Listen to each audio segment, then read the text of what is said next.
Today I am going to start new topic. Okay, classification of cost and cost sheet. Okay, first of all we will see actually behavior classification of cost. Already we have discussed this actually in overhead topic that we can classify the cost on the basis of behavior, on the basis of element, on the basis of function, on the basis of controllability. Okay, but out of which for preparing cost sheet we will have to classify the cost on the basis of behavior, that is fixed overhead, fix on the basis of fixed, semi fixed and semi variable. Okay, same on that basis we have to classify the cost.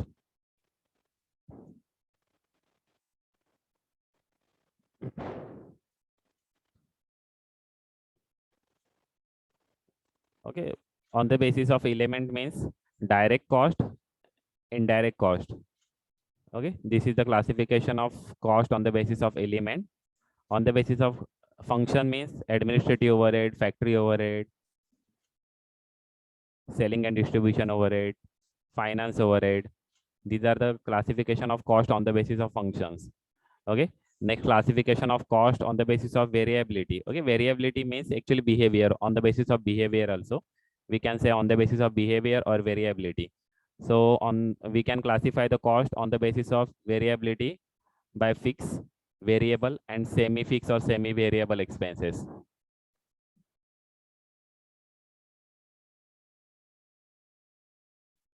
Okay, next, so actually we have to first learn what is the fixed cost, what is the variable cost, and what is the semi variable or semi fixed cost. Okay, तर fix cost म्हणजे काय तुम्हाला पहिल्यांदा माहिती असला पाहिजे का fix cost म्हणजे फिक्स कॉस्ट मध्ये कोणत्या कोणत्या कॉस्ट येतात किंवा फिक्स कॉस्ट कशा पद्धतीने तिचं कॅरेक्टरिस्टिक्स कसं आहे फिक्स कॉस्टचं. तर फिक्स कॉस्ट म्हणजे काय आहे की फिक्स कॉस्ट आहे ती पर्टिक्युलर त्या टाइम पिरियड मध्ये फिक्स असते. म्हणजे एक्झाम्पल द्यायचं झालं तर सॅलरी, रेंट, ओके, ह्या ज्या गोष्टी आहेत त्या पर्टिक्युलर टाइम पिरियड मध्ये फिक्स असतात. तुम्ही डेप्रिसिएशन सुद्धा एक्झाम्पल घेऊ शकता, पण कॉस्टिंग मध्ये डेप्रिसिएशन मोस्टली व्हेरिएबल एक्सपेन्सेस म्हणून कन्सिडर केलं जातं. तुम्ही बघितलं क्लासिफिकेशन ऑफ ओव्हरहेड मध्ये डेप्रिसिएशन ते कशामध्ये कन्सिडर केलेलं, रनिंग कॉस्ट मध्ये कन्सिडर केलेलं, पण काही ठिकाणी depreciation as a fix cost म्हणून सुद्धा कन्सिडर केलं जाऊ शकतं. ओके, तर जे पर्टिक्युलर पिरियडसाठी जी कॉस्ट फिक्स असते त्याला बोलणार आपण फिक्स कॉस्ट, आणि ते युनिटनुसार चेंज होत नाही. म्हणजे समजा कधी आपण एक एक्झाम्पल मी मोस्टली देतो, तेच एक्झाम्पल मी पुन्हा एकदा देतो की रेंट आहे. समजा आपण एखाद्या गोडाऊन, एखाद्या फॅक्टरीचं रेंट आपण पे करतोय. समजा त्या फॅक्टरीचं रेंट आपण 10,000 रुपीज आपण पे करतोय. ओके, आणि त्या फॅक्टरीमध्ये एक मशीन इन्स्टॉल केलेलं आहे. त्या मशीनवरती समजा कधी 10 युनिट कधी प्रोड्यूस केलं त्या पर्टिक्युलर मंथमध्ये, त्या पर्टिक्युलर आपण 10,000 रुपीज पर मंथ आपण त्याचं रेंट आपण पे करतोय. आणि त्या पर्टिक्युलर मंथमध्ये कधी समजा कधी 10,000 rupees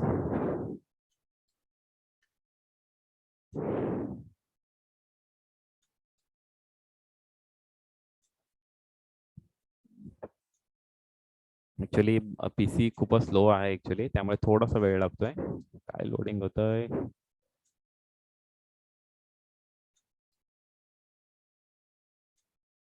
okay, rent. Okay, rent ही फिक्स कॉस्ट आहे. आता फिक्स कॉस्ट बघा, total cost. Okay, fix cost आपली ना टोटल कॉस्ट आपली सेम राहते. फिक्स मध्ये टोटल जी कॉस्ट असते सेम राहते आणि पर युनिट मध्ये चेंज होत जातात. ओके, पर युनिट मध्ये चेंज होत जातात. समजा कधी रेंट कधी तुम्ही 10,000 रुपीज कधी पे करताय पर मंथचं. ओके, आणि त्या पर्टिक्युलर पिरियड मध्ये समजा कधी 10 युनिट कधी प्रोड्यूस केले.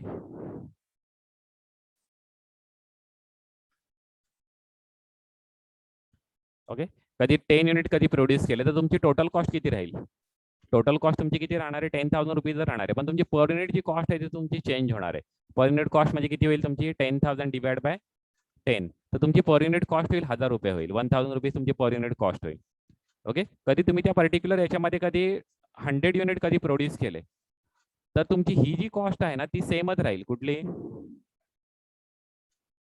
जी टोटलची जी कॉस्ट आहे ना ती तुमची सेमच राहील, 10,000 रुपीजच राहील टोटल कॉस्ट. पण तुमची जी पर युनिटची जी कॉस्ट आहे ना ती पुन्हा चेंज होईल, तुमची 100 रुपीज होईल. ओके, समजा कधी तुम्ही 500 युनिट कधी प्रोड्यूस केले तर तुमची पर युनिट कॉस्ट किती होईल, 20 रुपीज होईल. पण टोटल कॉस्ट तुमची सेमच राहणार आहे. म्हणजे तुम्ही रेंट काय वाढणार नाही तुमचं, तुम्ही त्या त्या फॅक्टरीमध्ये तुम्ही एक मशीन इन्स्टॉल केलेली आहे. त्या मशीनवरती जेवढं तुम्ही प्रोडक्शन कराल तेवढं ते तुमचं रेंट तुमचं इन्क्रीज डिक्रीज होणार नाही. रेंट तुम्हाला 10,000च पे करायला लागणार आहे. ओके, तर ही आहे फिक्स कॉस्ट. जी फिक्स कॉस्ट म्हणजे टोटलमध्ये सेम राहते आणि पर युनिटमध्ये चेंजेस होत जाते. समजा कधी 1000 युनिट कधी प्रोड्यूस केले तर किती रुपये होईल पर युनिट कॉस्ट? 10 रुपीज होईल. ओके, कधी 5000 कधी प्रोड्यूस केले तर पर युनिट किती होईल? 2 रुपीज होईल.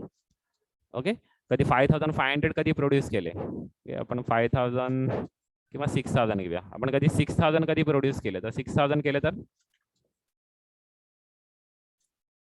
1.67 होईल.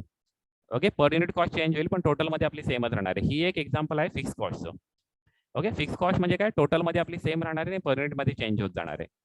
ओके, आता सेकंड कॉस्ट आहे ती व्हेरिएबल कॉस्ट. आता व्हेरिएबल कॉस्ट कशी असते तर ती directly vary with the unit produce. Okay, किंवा directly vary with the material use. म्हणजे जे आपण युनिट आपण जेवढे आपण प्रोड्यूस करणार आहोत ना तेवढ्यानुसार ती आपली युनिट कॉस्ट आपली ती इन्क्रीज होत जाणार. म्हणजे समजा तुम्ही समजा पेन प्रोडक्शनची तुमची फॅक्टरी आहे, तर पेनमध्ये तुम्हाला जी रिफिल तयार करण्यासाठी जी नीप लागते ती एक जी नीप आहे, किंवा तुम्हाला जे प्लॅस्टिक मटेरियल यूज होते ते प्लॅस्टिक मटेरियल यूज होते ते कधी समजा एका पेनासाठी कधी 20 ग्रॅम लागत असेल. ओके, आणि कधी तिथे कमी तुम्ही 2 पेन कधी प्रोड्यूस केले तर तुम्हाला ते किती लागतील? 40 ग्रॅम लागतील, म्हणजे डबल होतील. कधी तुम्ही 3 युनिट कधी प्रोड्यूस केले तर तुम्हाला ते 60 ग्रॅम लागतील, म्हणजे ट्रिपल होतील. म्हणजे अशा पद्धतीने जी व्हेरिएबल कॉस्ट असते ती directly vary with the production असते. मग आता व्हेरिएबल कॉस्टमध्ये मी एक्झाम्पल घेतो मटेरियल. मटेरियल ही एक व्हेरिएबल कॉस्ट आहे. ओके, मटेरियल ही व्हेरिएबल कॉस्ट आहे. समजा मी इथे पर युनिट कॉस्ट मेन्शन करतो, ही टोटलमध्ये आपण मेन्शन केली होती, टोटल कॉस्ट आपण मेन्शन केली होती, टोटल रुपीज. ओके, आता कधी मटेरियल जे आहे ते मी पर युनिट मध्ये मेन्शन करतो, पर युनिट.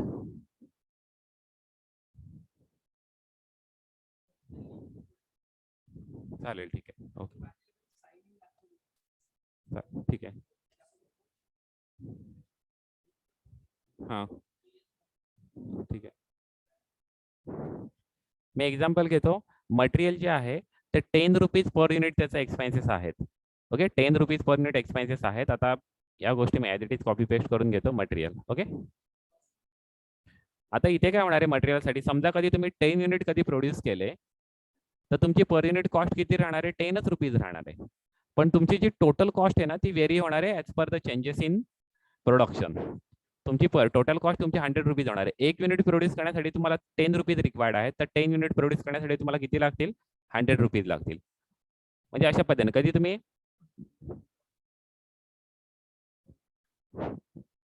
कधी 100 युनिट कधी प्रोड्यूस केले तर तुम्हाला टोटल कॉस्ट तुमची 1000 रुपीज होईल, पण तुमची पर युनिट 10च रुपीज राहणार आहे. 1000 युनिट कधी प्रोड्यूस केले तर तुमची टोटल कॉस्ट होईल 10,000 रुपीज, पण तुमची पर युनिट कॉस्ट तुमची 10च रुपीज राहणार आहे. ओके, तर अशा पद्धतीने ही जी मटेरियलची कॉस्ट आहे ती व्हेरिएबल कॉस्ट आहे. ओके, व्हेरिएबल कॉस्ट आहे. ही व्हेरिएबल कॉस्ट तुमची पर युनिट मध्ये सेम राहते, पण टोटल मध्ये तुमची चेंजेस होत जाते as per the changes in the production. Okay, पण ही जी रेंट आहे ही फिक्स कॉस्ट आहे. ओके, फिक्स कॉस्ट काय होते की टोटल मध्ये तुमची सेम राहते.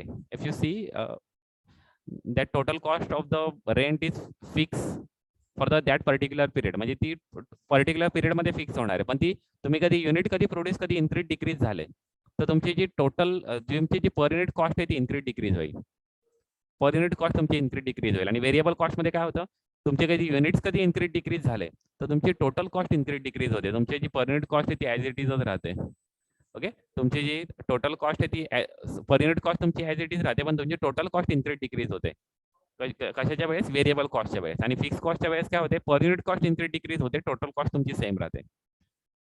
ओके, आता थर्ड आहे सेमी व्हेरिएबल और सेमी फिक्स कॉस्ट.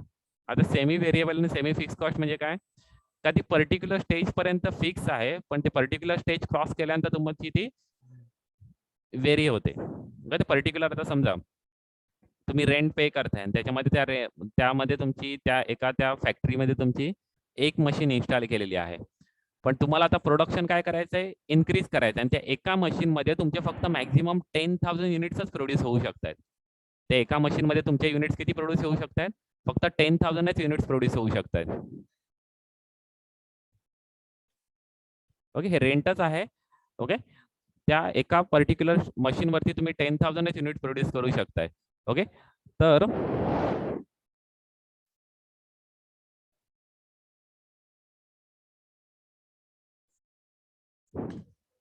ओके. तर आता या स्टेज पर्यंत त्या फॅक्टरीमध्ये तुम्ही त्या मशीनवरती मशीनची कॅपॅसिटी किती होती? 10,000च युनिट प्रोड्यूसची कॅपॅसिटी होती. पण तुम्हाला आता प्रोडक्शन एक्सपांड करायचं आहे. तुम्हाला अजून प्रोडक्शन करायचं. आता 10,000 युनिट्स नंतर तुम्ही प्रोड्यूस करू शकतच नाहीये. कारण त्या मशीनची सुद्धा काही कॅपॅसिटी आहे ना. आता तुम्हाला कधी त्याच्यापेक्षा कधी जास्त युनिट कधी तुम्हाला प्रोड्यूस करायचे असतील, तरी तुम्हाला एक जरी युनिट जास्त जरी प्रोड्यूस करायचं असेल, तरी सुद्धा तुम्हाला दुसरी मशीन पर्चेस करावी लागणार आहे. आता तुम्ही दुसरी मशीन पर्चेस केली, तर ती मशीन ठेवायला तुम्हाला जागा तरी पाहिजे ना. तर जागा ठेवण्यासाठी तुम्हाला दुसरी बाजूची एखादी जागा तुम्हाला रेंट बेसिसवरती घ्यावी लागेल. म्हणजे ही रेंटची कॉस्ट या 10,000 युनिट्स पर्यंत 10,000 रुपीजच होती. पण तुम्हाला पुढचं एक जरी युनिट जरी प्रोड्यूस करायचं आहे, तरी सुद्धा तुमची ती अजून 10,000 रुपीजनी इन्क्रीज होईल किंवा अजून तुमची 5,000 रुपीजनी इन्क्रीज होईल. तुम्ही दुसरी मशीन जी पर्चेस करणार आहात, त्या दुसऱ्या मशीनला समजा राहण्यासाठी ठेवण्यासाठी जी जागा आहे, ती जागा कधी 5,000 रुपीजमध्ये कधी तुम्हाला रेंट बेसिसने कधी मिळत असेल, तर पुढचे युनिट्स प्रोड्यूस करण्यासाठी तुम्हाला किती रुपये लागतील? अजून 5,000 रुपीज लागतील.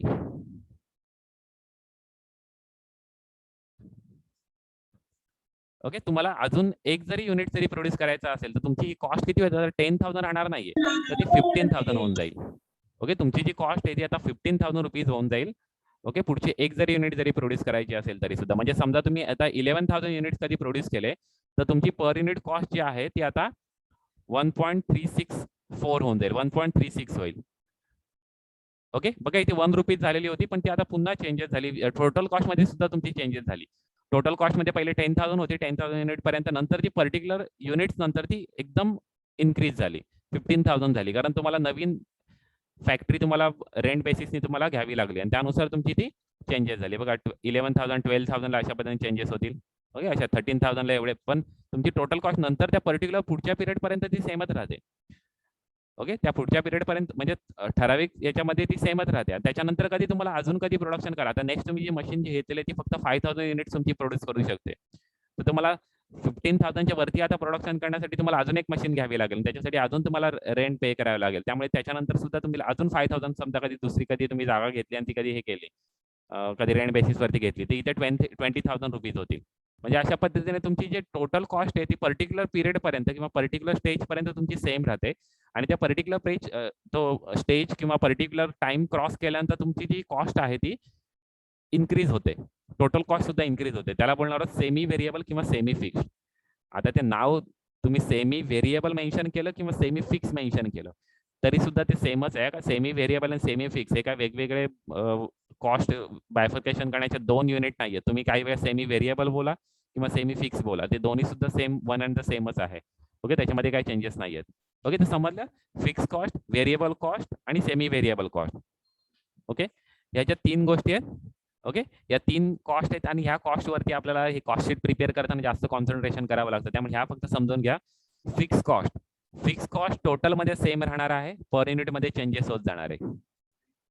Okay, as per the increase or decrease in production, your fixed cost in total will be same, but per unit cost will increase or decrease. Okay.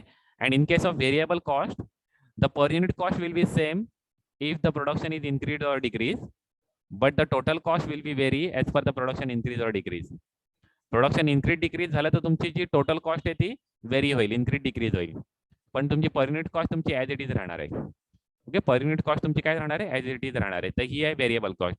आणि सेमी व्हेरिएबल आणि semi fix कधी cost तुम्हाला कधी problem मध्ये कधी दिली असती ना, तरी सुद्धा तुम्हाला ती बायफर्केट करावी लागते. सेमी व्हेरिएबल कॉस्ट किती, व्हेरिएबल कॉस्ट किती आणि फिक्स कॉस्ट किती आहे, त्याचं तुम्हाला बायफर्केशन करूनच तुम्हाला ती कॉस्ट शीट मध्ये मेन्शन करावी लागते. त्यामुळे कधी सेमी व्हेरिएबल कॉस्ट असेल आणि त्या रिलेटेड कधी इन्क्रीज डिक्रीज कधी इन्फॉर्मेशन कधी प्रोव्हाइड केली असेल, त्याच्यावरती कधी आपल्याला सोल्युशन कधी करायचं असेल, तर तुम्हाला ती आधी बायफर्केट करावी लागते.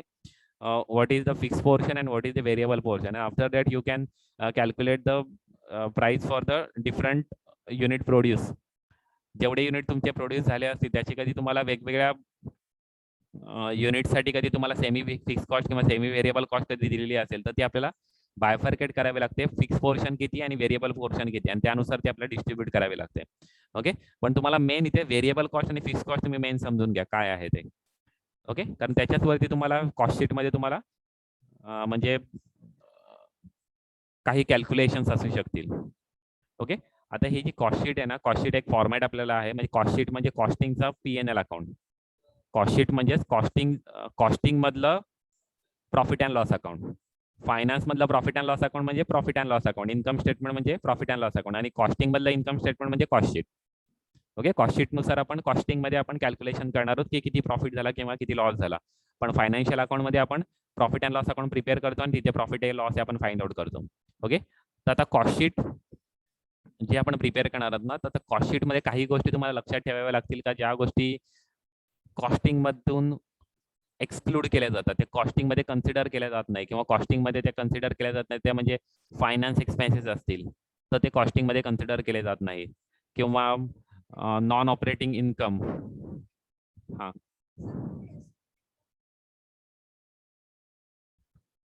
ओके. तर कॉस्ट शीट मध्ये तुम्हाला एक गोष्ट लक्षात ठेवायची की कॉस्ट शीट मध्ये, ओके मी फक्त एक रीड करतोय फक्त. Okay, cost sheet is a statement prepared to present the detail cost of total output during the period. It provides the information relating to the cost per unit at a different stage of total cost of production. The preparation of cost sheet is one of the important primary function of the cost accounting. Cost sheet is not an account, it is a prescribed form of preparation of cost sheet. A cost sheet is a statement of cost prepared for the given period of time in such a manner that it indicates the various elements of cost as clearly as possible. The cost sheet is useful in ascertaining the total cost of the production per unit, formulation of production plan, fixation of the selling price, and to minimize the production cost. Sometimes the standard cost data are provided to facilitate the comparison with the actual cost increase. The preparation of the cost sheet requires understanding the treatment of the following items. Okay, तर त्यांनी specifically काही गोष्टी mention केल्या की कुठे कुठे use होऊ शकतं. तर यूज होऊ शकतं की टोटल कॉस्ट असर्टेन करण्यासाठी, सेलिंग प्राइस फाइंड आउट करण्यासाठी, म्हणजे एस्टिमेटेड कॉस्ट शीट प्रिपेअर करायची आणि फ्युचरमध्ये किती आपल्याला सेलिंग प्राइस मेंटेन करणं गरजेचं आहे, किती प्रॉफिट मिळवायचं आपल्याला ते फाइंड आउट करणं गरजेचं, म्हणजे तर आपण ते प्रॉफिट फाइंड आउट करू शकतो. कधी आपल्या सेलिंग प्राइस माहिती असेल तर फ्युचरमध्ये किती प्रॉफिट मिळू शकेल, आणि कधी आपल्याला एस्टिमेटेड प्रॉफिट आपण कन्सिडर केला तर आपण सेलिंग प्राइस किती मेंटेन ठेवायला पाहिजे ते ती आपण फाइंड आउट करू शकतो. कॉस्ट ऑफ प्रोडक्शन कसं आपण मिनिमाइज करू शकतो ते सुद्धा आपण फाइंड आउट करू शकतो, की कुठली कॉस्ट आपण डिक्रीज केली, किंवा काही ठिकाणी कधी आपण क्वालिटी कॉम्प्रोमाइज करून कधी कॉस्ट कधी आपण डिक्रीज केली तर आपल्या त्या सेलिंग वरती किती इफेक्ट होऊ शकतो, डिमांड किती इन्क्रीज डिक्रीज होऊ शकतो, हे कधी आपण एस्टिमेशन केलं आणि त्यानुसार कधी आपण प्रॉफिट आपण फाइंड आउट करू शकलो फ्युचर मधलं, तर आपल्याला प्रोडक्शन कॉस्ट सुद्धा आपण मिनिमाइज करू शकतो काही ठिकाणी. ओके, तर ह्या काही गोष्टी आपल्याला प्रोव्हाइड केल्यात. आता कॉस्ट शीट जे प्रिपेअर करताना ना 3 प्रकारचे स्टॉक असतात. आपल्याला मॅन्युफॅक्चरिंग कन्सर्न आहे, मॅन्युफॅक्चरिंग कन्सर्न मध्ये 3 प्रकारचे स्टॉक्स असतात. एक stock of raw material, stock of work in progress and stock of finish goods. या तिन्ही प्रकारचे स्टॉक्स आहेत ते आपल्याला इथे शो केलेले असतील प्रॉब्लेम मध्ये, तर त्याचं आपल्याला रेकॉर्डिंग करायचं. कॉस्ट शीट एक फॉर्मॅट आहे, फॉर्मॅटमध्ये फक्त आपल्याला त्याची एंट्री करायची. त्या फॉर्मॅटमध्ये पर युनिट कॉस्ट आणि टोटल कॉस्ट असे 2 कॉलम आपल्याला प्रिपेअर करायचे असतात. आपण नेक्स्ट फॉर्मॅट आपण बघणारच आहोत कशा पद्धतीने प्रिपेअर केले जातात. ओके, तर आता cost of raw material, the opening and closing stock of raw material are to be adjusted with the purchases of raw material in order to determine the value of raw material consume for the output produce. Okay, तर raw मटेरियलचा जो cost आहे, जो opening आणि closing stock आहे, तो आपल्याला raw material परचेसच्या ठिकाणी आपल्याला ते ऍडजस्ट करायचं आहे, म्हणजे इन्क्रीज डिक्रीज आपल्याला करायचं आहे. ओके, म्हणजे ओपनिंग स्टॉक मध्ये परचेसेस ऍड करायचे, क्लोजिंग स्टॉक आपल्याला लेस करायचं आहे. ओके, आणि त्याच्याबरोबर आपल्याला रॉ मटेरियलची कॉस्ट काढताना आपल्याला कधी रॉ मटेरियल रिलेटेड जे काही एक्सपेन्सेस असतील, म्हणजे freight inward, carriage inward, octroi, okay, हे जे एक्सपेन्सेस असतील का ते रिलेटेड टू परचेसेस आहेत, तर ते सुद्धा आपल्याला तिथे ऍडजस्ट करायचे असतात. मग रॉ मटेरियल कन्झ्युम आपल्याला फाइंड आउट करण्यासाठी आपला एक सिंपल आपला एक चार्ट आपल्याला प्रिपेअर करावा लागतो. कधी प्रॉब्लेम मध्ये कधी डिटेल इन्फॉर्मेशन कधी प्रोव्हाइड केली असेल तर तो चार्ट म्हणजे काय, opening stock of raw material plus purchases of raw material plus carriage inward plus freight inward plus octroi म्हणजे expenses related to purchases. Okay, minus closing stock of raw material. हे आपण find out केलं म्हणजे हे आपण ऍडलेस केल्यानंतर आपल्याला जी amount find out होईल त्याला बोलतात रॉ मटेरियल कन्झ्युम. ओके, त्याला बोलतात raw material consume. Raw material consume. Okay, raw material consume आपल्याला फाइंड आउट करावं लागेल. प्रॉब्लेम मध्ये कधी डिटेल कधी प्रॉब्लेम असेल ना, तर तो कन्झ्युम फाइंड आउट करण्याची आपल्याला गरज लागते. पण काही बऱ्याच प्रॉब्लेम मध्ये रॉ मटेरियल आपल्याला डायरेक्टली प्रोव्हाइड करतात. ओके, तो आपल्याला असा फाइंड आउट करण्याची गरज लागत नाही. नेक्स्ट आहे stock of work in progress. Work in progress म्हणजे you know that actually half finish goods. You have started the process on raw material, but it is not finalized yet. It is in between the finished goods and raw material. Raw material finish गुड्सच्या मधला जे काही goods असतील म्हणजे अर्धवट production झालेले जे goods असतील ते सर्व वर्क इन प्रोग्रेस मध्ये मेन्शन होतील. The value of stock of work in progress is a part of factory cost, आणि तो फॅक्टरी कॉस्टचा पार्ट आपल्याला मेन्शन करायचा. Therefore it should be adjusted with the factory overhead. Okay, ते factory overhead मध्ये आपल्याला ऍडजस्ट करायचे. म्हणजे फॅक्टरी कॉस्ट आपली मेन्शन झाली तर ते आपण मेन्शन करायचंय. कॉस्ट ऑफ प्रोडक्शन जे आपण फाइंड आउट करणार त्याच्या आधी आपल्याला ऍडलेस आपल्याला करायचं वर्क इन प्रोग्रेसचा ओपनिंग स्टॉक आणि वर्क इन प्रोग्रेसचा क्लोजिंग स्टॉक आपल्याला मायनस करायचा आहे. ओपनिंग स्टॉक ऍड करायचं आहे, क्लोजिंग स्टॉक लेस करायचं आहे. Sale of scrap should be deducted from the factory overhead in order to determine the total factory cost. आणि कधी त्याच्यामध्ये कधी सेल ऑफ स्क्रॅप कधी प्रोव्हाइड केलेलं असतील तर ते सुद्धा आपल्याला मायनस करायचे की फॅक्टरीची production factory cost find out करण्याच्या आधी. Okay, factory cost find out करण्याच्या आधी. नेक्स्ट आहे स्टॉक ऑफ फिनिश गुड्स, म्हणजे फायनली फिनिश गुड्स म्हणजे ज्यांचं प्रोडक्शन कंप्लीट झालेलं असे जे गुड्स आहेत त्याला आपण बोलणार finish goods. The finish goods cover the production on which the factory works has been completed. It is the cost of completed production. The opening and closing value of finished goods are to be adjusted with the total cost of production in order to arrive at the cost of sales. Okay, cost of sale find out करण्याच्या आधी आपल्याला हे ऍडलेस करायचे. Okay, त्यामुळे cost of production नंतर आपण selling cost of production नंतर आपण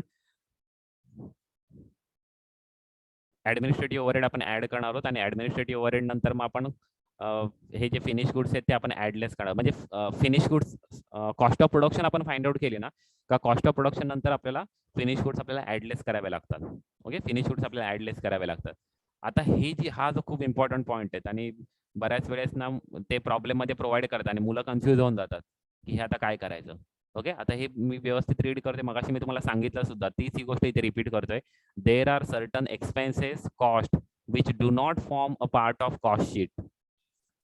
Some of these expenses are a portion of profit. Examples of these expenses are. आता हे जे खाली जे एक्सपेन्सेस दिले आहेत ना ते कॉस्ट शीट मध्ये कुठेही इन्क्लूड केले जात नाहीत. म्हणजे ह्याच्यामध्ये फायनान्स कॉस्ट असणार आहे, ओके, किंवा नॉन ऑपरेटिंग एक्सपेन्सेस असणार आहे, ते आपल्याला कॉस्ट शीट मध्ये कुठेही मेन्शन करायचे नाहीयेत. ओके, तर ते एक्सपेन्सेस फक्त रीड करतोय, ते एक्सपेन्सेस लक्षात ठेवा. ओके, मोस्टली 2-3 एक्सपेन्सेस येतात, एवढे सर्व डिटेलमध्ये एवढे काही एक्सपेन्सेस देत नाही. त्याच्यामध्ये 1-2 एक्सपेन्सेस असतात. Okay, dividend on share holder, okay, income tax, interest on loan, donation paid, capital expenditure, capital loss on sale of asset, commission to partner, managing director, discount on issue of shares and debenture, underwriting commission, writing off of goodwill, bad debts, provision for taxation, bad debts, or any kinds of funds or reserve. या ज्या गोष्टी सर्व mention केल्या आहेत ना, या सर्व गोष्टी कॉस्टिंग मध्ये कॉस्ट शीट मध्ये मेन्शन केल्या जात नाहीत. कधी त्याची इन्फॉर्मेशन दिली असेल तर आपण ते एक्सक्लूड करायचे, त्याच्याकडे लक्ष सुद्धा द्यायचं नाही, ते आपल्याला काही कुठे मेन्शन करायचे नाहीयेत. ओके, ह्या सर्व गोष्टी तुम्हाला ऍक्च्युली लक्षात ठेवायच्यात की कॉस्टिंग मध्ये मी सिम्पली एक सांगतोय की नॉन ऑपरेटिंग एक्सपेन्सेस म्हणजे profit on sale of asset, profit on sale of investment, loss on sale of asset, loss on sale of investment, हे कन्सिडर करायचे नाही. इन्कम टॅक्स झालं ते सुद्धा आपल्याला कन्सिडर करायचं नाही. फायनान्स कॉस्ट कन्सिडर करायची नाहीये, म्हणजे इंटरेस्ट रिसिव्ड, इंटरेस्ट पेड, ही फायनान्स कॉस्ट आहे. फायनान्स कॉस्ट, इंटरेस्ट पेड ते आपल्याला कन्सिडर करायचे नाहीयेत कुठे. ओके, जे डिव्हिडंड सुद्धा आहे ती सुद्धा फायनान्स कॉस्ट मध्ये आपली मेन्शन होऊ शकते, ती आपल्याला कन्सिडर करायची नाहीये. ओके, आता नेक्स्ट बघा ब्रेकअप ऑफ कॉस्ट शीट. आता कॉस्ट शीट मध्ये ना 2 मेजर ब्रेकअप आहेत, एक डायरेक्ट कॉस्ट आणि दुसरी आहे इनडायरेक्ट कॉस्ट. ओके, तर डायरेक्ट कॉस्ट मध्ये मटेरियल, लेबर आणि ओव्हरहेड किंवा एक्सपेन्सेस, हे सर्व गोष्टी सर्व स्टार्टिंगला आपण मेन्शन करतो, हे direct cost. Okay, material, direct labour आणि डायरेक्ट एक्सपेन्सेस, आणि या तिघांची टोटल करून आपल्याला फाइंड आउट होते प्राइम कॉस्ट. ओके, तिघांची टोटल मिळून आपल्याला फाइंड आउट होते प्राइम कॉस्ट. ओके, त्याच्यानंतर आपल्याला इनडायरेक्ट कॉस्ट मध्ये मटेरियल, लेबर आणि ओव्हरहेड सुद्धा इनडायरेक्ट, म्हणजे इनडायरेक्ट मटेरियल, इनडायरेक्ट लेबर आणि इनडायरेक्ट एक्सपेन्सेस सुद्धा असतात. आता त्याच्यामध्ये आपल्याला ह्या सर्व गोष्टीमध्ये आपल्याला तिथे बायफर्केशन करायचं, म्हणजे वर्क्स कॉस्ट फाइंड आउट करायचे, फॅक्टरी कॉस्ट, ऍडमिनिस्ट्रेटिव्ह आणि सेलिंग, या तिन्ही गोष्टी आपल्याला तिथे आपल्याला फाइंड आउट करायच्यात. म्हणजे सर्वात पहिल्यांदा फॅक्टरी कॉस्ट आपली हे झालं ना, या 3 गोष्टी का, त्याच्यानंतर मग फॅक्टरी कॉस्ट त्याच्यामध्ये ऍड होईल. ओके, त्याच्यानुसार तुम्हाला वर्क्स कॉस्ट फाइंड आउट होईल. त्याच्यानंतर त्याच्यामध्ये तुम्हाला ऍड करायचं ते म्हणजे ऍडमिनिस्ट्रेटिव्ह एक्सपेन्सेस ऍड करायचे. ऍडमिनिस्ट्रेटिव्ह एक्सपेन्सेस तुम्ही ऍड केल्यानंतर तुम्हाला फाइंड आउट होईल कॉस्ट ऑफ प्रोडक्शन. ओके, आणि कॉस्ट ऑफ प्रोडक्शन नंतर तुम्हाला ऍड करायचं selling and distribution overhead add करायचे, तुम्हाला फाइंड आउट होईल कॉस्ट ऑफ सेल. ओके, अशा पद्धतीने आपल्याला कॉस्ट शीट प्रिपेअर करायचे. कॉस्ट शीटचा फॉर्मॅट दिलेला, फॉर्मॅट तुम्हाला लक्षात ठेवायचा आहे. विदाउट फॉर्मॅट तुम्ही काहीही करू शकत नाही. आता इथे 4 to 5 टाइप्सचे प्रॉब्लेम आहेत. एक पहिल्यांदा एक सिंपल लिस्ट दिलेली असेल, त्या लिस्टनुसार कॉस्ट शीट प्रिपेअर करायचे, म्हणजे फक्त फॉर्मॅटमध्ये ते व्हॅल्यू एंटर करायच्या. दुसऱ्या प्रकारचा प्रॉब्लेम असतात त्या म्हणजे एस्टिमेटेड कॉस्ट शीट प्रिपेअर करायची असते, म्हणजे तुम्हाला लिस्ट प्रोव्हाइड केलेले असते आणि फ्युचर मधले एस्टिमेटेड एक्सपेन्सेस सुद्धा प्रोव्हाइड केलेले असतात. तर पहिल्यांदा लिस्टनुसार एक सिंपल कॉस्ट शीट पहिले प्रिपेअर करायची, ओरिजिनल कॉस्ट शीट, आणि त्याच्यानुसार तुम्हाला एस्टिमेटेड कॉस्ट शीट प्रिपेअर करायची असते. ओके, अशा पद्धतीचे सुद्धा प्रॉब्लेम्स आहेत. तर सर्वात पहिल्यांदा आपण कॉस्ट शीटचा फॉर्मॅट बघूया. फॉर्मॅट तुम्हाला कंपल्सरी लक्षात ठेवायचं, कशा पद्धतीने लक्षात ठेवायचं ते सुद्धा आपण एकदा रीड करणार आहोत, किंवा कशा पद्धतीने तुम्हाला बाहेर करायचं ते सुद्धा मी तुम्हाला दाखवणार आहे. आता लक्षात ठेवताना कशा पद्धतीने वाचायचं ते सुद्धा मी तुम्हाला सांगणार आहे. ओके, तर फॉर्मॅट म्हणजे का पर्टिक्युलर टोटल कॉस्ट रुपीज, या कॉलममध्ये टोटल कॉस्ट मेन्शन केलेली असेल. ओके, म्हणजे जशी ही कॉस्ट मेन्शन केलेली आहे ती टोटल कॉस्ट. ओके, आणि इथे दिलेले पर युनिट रुपीज. ओके, तर ह्या बाजूला पर युनिट रुपीज मेन्शन होतील, म्हणजे हे जे आपण फाइंड आउट केले इथे आपण पर युनिट, हे पर युनिट मेन्शन केले ते पर युनिट मेन्शन होतील. ओके, अशा पद्धतीने आपल्या 2-3 कॉलम आहेत, पर्टिक्युलर, टोटल कॉस्ट रुपीज आणि पर युनिट रुपीज. आणि तुम्हाला पाहिजे असेल तर तुम्ही इनर कॉलम सुद्धा प्रिपेअर करू शकता, म्हणजे काही गोष्टी कधी जास्त कधी इन्फॉर्मेशन त्याच्यामध्ये दिली असेल, म्हणजे फॅक्टरी सेलिंग एक्सपेन्सेस कधी 5-6 दिले असतील, तर 5-6 ते पर युनिट काढण्याची एवढी काही गरज नाही. तर तुम्ही काय करायचे, 5-6ची टोटल करायची, त्या selling expenses total find out करायचे आणि त्या टोटलचीच पर युनिट फाइंड आउट करायचे. ओके, सेलिंग एक्सपेन्सेसची टोटलची फाइंड आउट, म्हणून एक पाहिजे तर तुम्ही इथे इनर कॉलम सुद्धा प्रिपेअर करू शकता. ओके, आता बघा फॉर्मॅटमध्ये सर्वात पहिल्यांदा रॉ मटेरियल. तुम्हाला मी मगाशीच सांगितलं की रॉ मटेरियल फाइंड आउट करताना आपल्याला एक फॉर्मॅट यूज करायचा, तो म्हणजे purchases of opening stock of raw material, add purchases of raw material, add direct expenses related to raw material, less closing stock of raw material. हा format तुम्हाला raw material consume find out करण्यासाठी use करायचा आहे. Raw material consume format काय, raw material consume opening stock of raw material plus purchases of raw material plus carriage freight inward किंवा purchase expenses related to purchases less closing stock of raw material. हे तुम्हाला add less करून तुम्हाला find out होईल raw material consume. Okay, तर raw material consume तुम्ही इथे mention करणार आहे बघा, cost of raw material consume ते तुम्ही डायरेक्ट टोटल कॉस्टमध्ये मेन्शन करणार. हे सर्व इनर कॉलमला मेन्शन कराल, टोटल कॉस्टमध्ये फक्त रॉ मटेरियल कंझ्युम मेन्शन करा. त्यानंतर हे सुद्धा डायरेक्ट कॉस्ट आहे, म्हणजे डायरेक्ट मटेरियल आहे. रॉ मटेरियल कंझ्युम म्हणजेच काय, डायरेक्ट मटेरियल. नेक्स्ट आहे डायरेक्ट लेबर आणि डायरेक्ट एक्सपेन्सेस. या तिघांची टोटल होणार आहे, त्याला आपण बोलणार आहोत प्राईम कॉस्ट. या तिघांची टोटल होणार आहे, ऍड करणार आहोत ना तिन्ही गोष्टी, त्यावरून आपल्याला फाइंड आउट होणार आहे प्राईम कॉस्ट फाइंड आउट होणार आहे. आता प्राईम कॉस्ट मध्ये आपल्याला काय ऍड करायचे फॉर्मॅट नुसार, तर फॅक्टरी ओव्हरहेड आपल्याला ऍड करायचे. फॅक्टरी ओव्हरहेड मध्ये काय काय येणार आहे, तर फॅक्टरी ओव्हरहेड मध्ये येईल indirect material, indirect wedges, indirect direct वरती गेले, इनडायरेक्ट खाली येतील, फॅक्टरी मध्ये येतील. ओके, ते सर्व आपल्याला फॅक्टरी ओव्हरहेड मध्ये मेन्शन होतील. ओके, आणि नंतर फॅक्टरी ओव्हरहेडची जी टोटल करणार आहोत त्यामध्ये आपल्याला पुन्हा आपल्याला ऍड करायचं आहे कॉस्ट ऑफ वर्क इन प्रोग्रेसचा ओपनिंग बॅलन्स ऍड करणार आणि लेस कॉस्ट वर्क इन प्रोग्रेसचा क्लोजिंग बॅलन्स आपण मेन्शन करणार आहोत. ओके, इथे आपण फॅक्टरी कॉस्ट आपण फाइंड आउट करणार आहोत, पण ही बघा प्राईम कॉस्ट मध्ये आपल्याला फॅक्टरी ओव्हरहेड आपल्याला ऍड करायचे आणि फॅक्टरी ओव्हरहेड तुम्ही ऍड केल्यानंतर तुम्हाला फाइंड आउट होईल ग्रॉस वर्क्स कॉस्ट किंवा ग्रॉस फॅक्टरी कॉस्ट तुम्हाला फाइंड आउट होणार आहे. ग्रॉस वर्क्स कॉस्ट, हे बघा वर्क्स, हा वर्क्स म्हणजे WORKS, works means manufacturing unit. Okay, किंवा त्यालाच बोलतात फॅक्टरी कॉस्ट.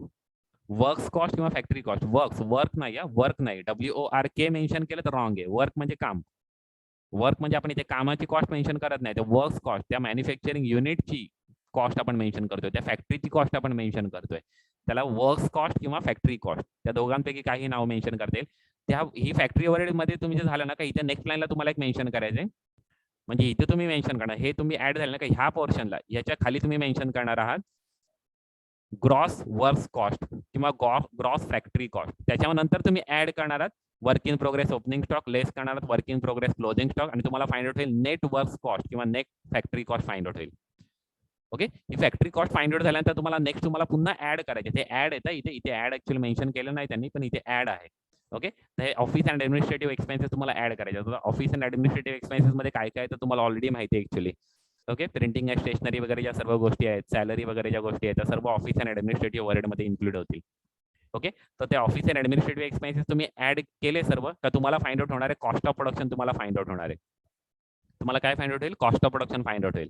ओके, त्यानंतर मग तुम्ही त्याच्यामध्ये ऍड करणार आहात add opening stock of finish goods, less closing stock of finish goods mention करणार आहात. आता मोस्टली प्रॉब्लेम मध्ये ना ओपनिंग स्टॉक साठी ना तुम्हाला फक्त युनिट्स प्रोव्हाइड करतात, त्याची कॉस्ट प्रोव्हाइड करत नाही. तर ती त्याची कॉस्ट फाइंड आउट करण्यासाठी आपल्याला काय करावं लागतं, जे प्रोडक्शनचे पर युनिट जी कॉस्ट असते ना ती कॉस्टने आपल्याला त्या युनिट्सला आपल्याला मल्टिप्लाय करायचे. ओके, ही जी प्रोडक्शनची जी पर युनिट कॉस्ट आहे ना त्या पर युनिट कॉस्टनी ओपनिंग स्टॉकच्या पर युनिटला आपल्याला मल्टिप्लाय करायचे आणि आपल्याला फाइंड आउट होईल ओपनिंग स्टॉकची कॉस्ट आपल्याला फाइंड आउट होते. सॉरी ओपनिंग स्टॉक नाही, क्लोजिंग स्टॉक मिसिंग असतात. ओपनिंग स्टॉकची आपल्याला पर युनिट कॉस्ट ऑलरेडी दिलेली असते. ओके, ओपनिंग स्टॉकची पर युनिट कॉस्ट तुम्हाला ऑलरेडी प्रॉब्लेममध्ये दिलेली असते, पण जी क्लोजिंग स्टॉकची जी पर युनिट कॉस्ट तुम्हाला प्रॉब्लेममध्ये दिलेली नसते, किंवा इथे तुम्हाला फक्त युनिट्स प्रोव्हाइड करतात क्लोजिंग स्टॉकचे. तर क्लोजिंग स्टॉकचे युनिट वरून तुम्हाला multiplied by cost of production per unit, या दोघांचं मल्टिप्लिकेशन करायचं आणि तुम्हाला क्लोजिंग स्टॉकची अमाऊंट फाइंड आउट होईल. ओके, क्लोजिंग स्टॉकची अमाऊंट फाइंड आउट करण्यासाठी तुम्हाला काय क्लोजिंग स्टॉकचे युनिट्स प्रोव्हाइड केलेले असतील, तर closing stock unit into cost of production per unit हा फॉर्म्युला यूज करून तुम्हाला क्लोजिंग स्टॉकची अमाऊंट फाइंड आउट करायची, क्लोजिंग स्टॉक ऑफ फिनिश गुड्सची. ओके, नेक्स्ट तुम्हाला फाइंड आउट होईल कॉस्ट ऑफ प्रोडक्शन, तुम्हाला फाइंड आउट होईल इथे cost of production of goods sold. Okay, cost of production of goods sold find out होईल. इथे फक्त cost of production of goods produce find out होतं, इथे गुड्स सोल्ड फाइंड आउट होईल. Okay, अजून एक गोष्ट इथे सांगतो, इथे गुड्स प्रोडक्शन पर्यंत ना जेवढ्या नंबर ऑफ युनिट प्रोड्यूस झालेत ना, ते पर युनिट फाइंड आउट करताना, या पर युनिट फाइंड आउट करताना, पर युनिट आपल्याला अमाऊंट फाइंड आउट करताना कॉस्ट प्रोडक्शन युनिटने आपल्याला डिवाइड करून इथे फाइंड आउट करावं लागतं, एवढ्या पोर्शन मध्ये इथपर्यंत.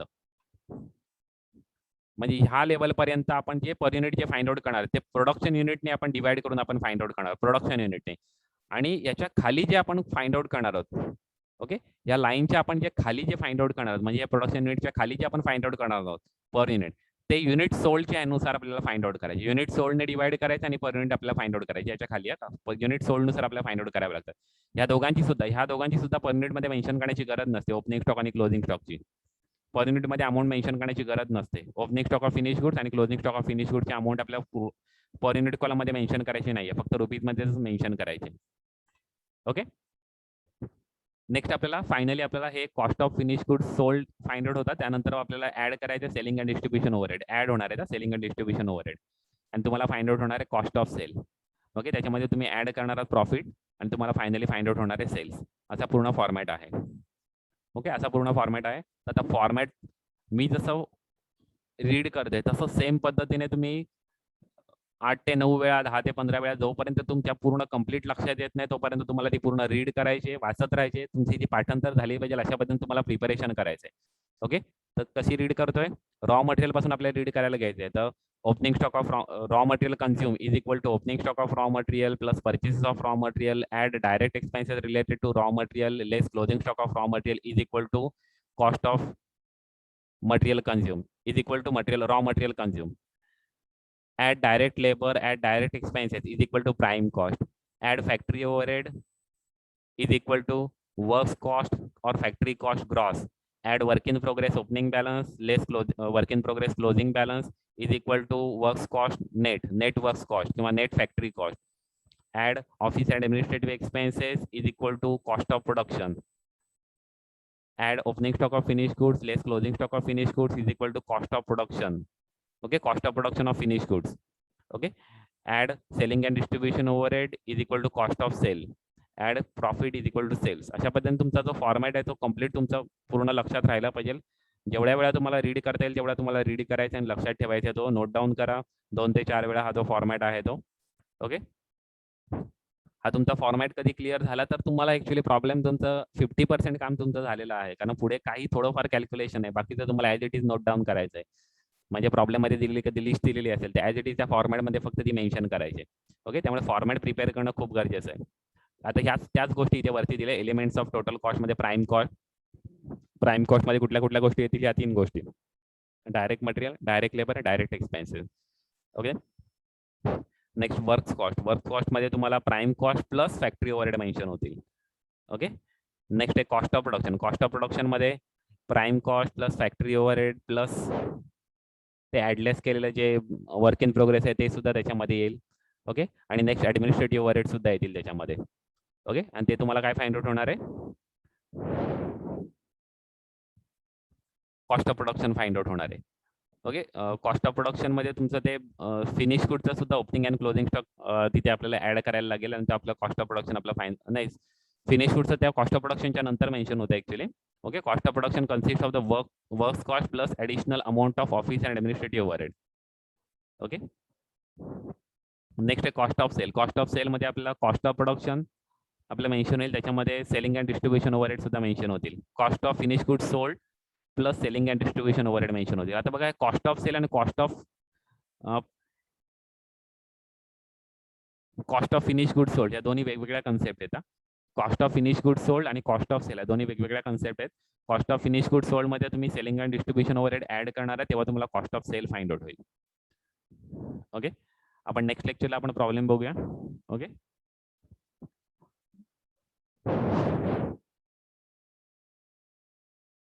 प्रेझेंटी सर्वांनी मेन्शन केले ना? हो सर. Okay, thank you. चॅनलला सबस्क्राईब करा आणि शेअर करा. ओके, तुमच्या अदर फ्रेंड्सशी शेअर केलं तरी सुद्धा चालेल, अदर कॉलेजच्या फ्रेंड्सशी शेअर केलं तरी सुद्धा चालेल. Okay, thank you.